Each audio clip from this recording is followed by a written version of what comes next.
What's going on, everybody? I'm back with another video. This video is going to be about how defensive teams can use positional fluidity when moving through the thirds and moving from a high position or a pressing position into a deeper position or defending a low block. So we'll look at a high block, mid block, and low block and see how teams can move through these thirds and their response to being broken.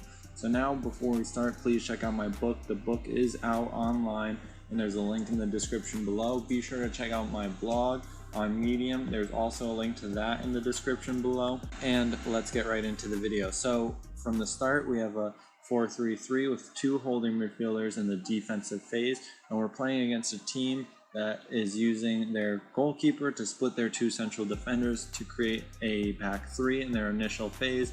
Then they have a double pivot, creating a 3-2 buildup, and players in both advanced half spaces and asymmetric width with dual width on the left hand side and single width on the right hand side with a number 9 in the forward position. So our number 9 on blue is using his cover shadow to deny access to one of the holding mids. Our number 10 is jumping towards the other holding midfielder, and now we have our wingers playing slightly inverted to then be ready to press the central defenders, as is very common in the modern game. So they'll use their cover shadow to deny access to the fullbacks, to the opposing fullbacks, when the central defenders do get the ball.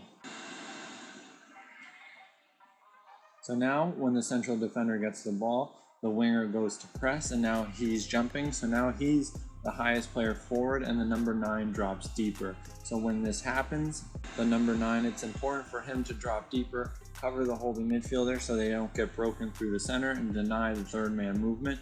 But with the attacking midfielder coming from the blind side of our holding midfielder on this ball side where the ball is entering, then this becomes very hard to defend when the timing is done right. So now red will be able to access the wide player via a third man movement. So now this is our first response to being broken. So we regroup in a 4-4-2.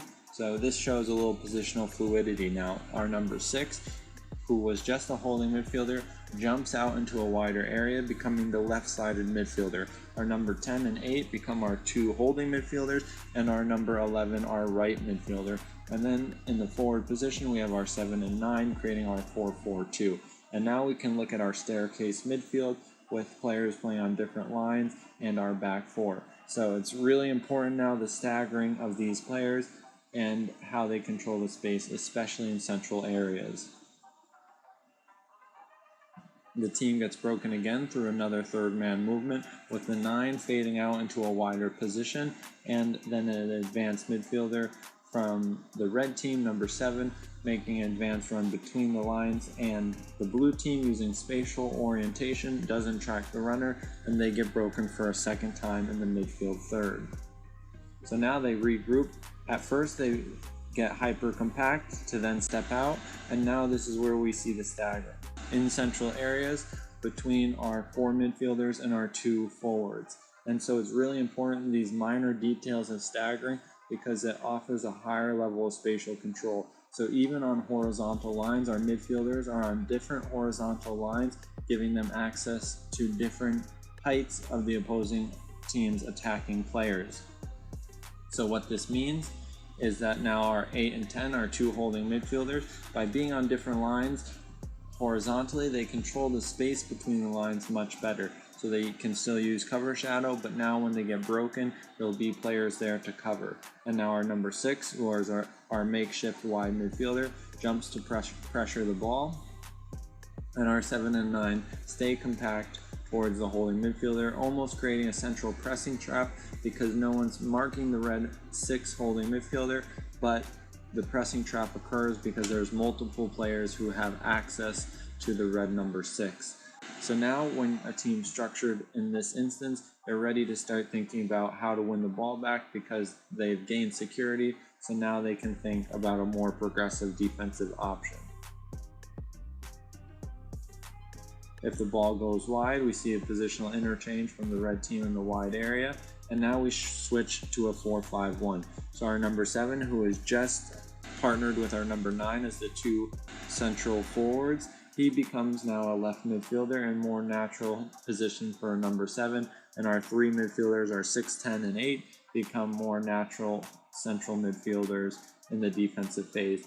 And one thing to really consider when playing in a low block is the staggering and the covering of space with cover shadows and covering the gaps between defenders. So what I mean by this is we have 4 defenders and 3 central midfielders. The 3 central midfielders will naturally cover the gaps between each of the defending pairs with their cover shadow just because of the numerical difference, and there's 4 defenders, 5 midfielders, so just naturally in a spatial oriented model the players will naturally cover the gaps of the defenders with their cover shadows, and the gaps between midfielders the defenders will potentially be able to jump into, creating a high level of spatial control. So when the ball goes into the half space in a central position, our central midfielder jumps into a higher position, and then our other midfielders get more compact horizontally. So now we have spatial control between the lines via compactness vertically and horizontally, and cover shadows blocking vertical passes into the advanced player.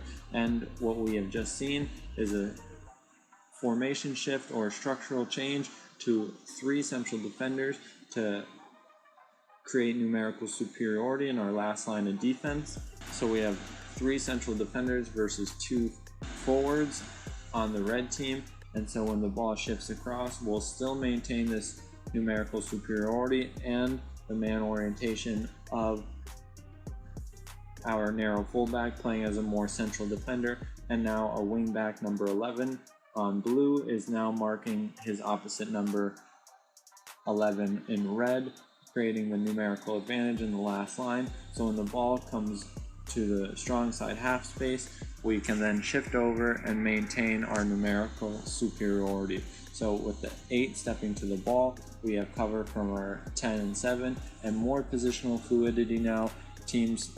The blue team is structured so they can think about winning the ball back, even if it is in a deeper area, because they have the security in their last line of defense and no potential threats in behind at the moment. So now we go from a 4-5-1 to now a 5-3-2, and we have more players further up the field to then press and potentially create a defensive action to win the ball back.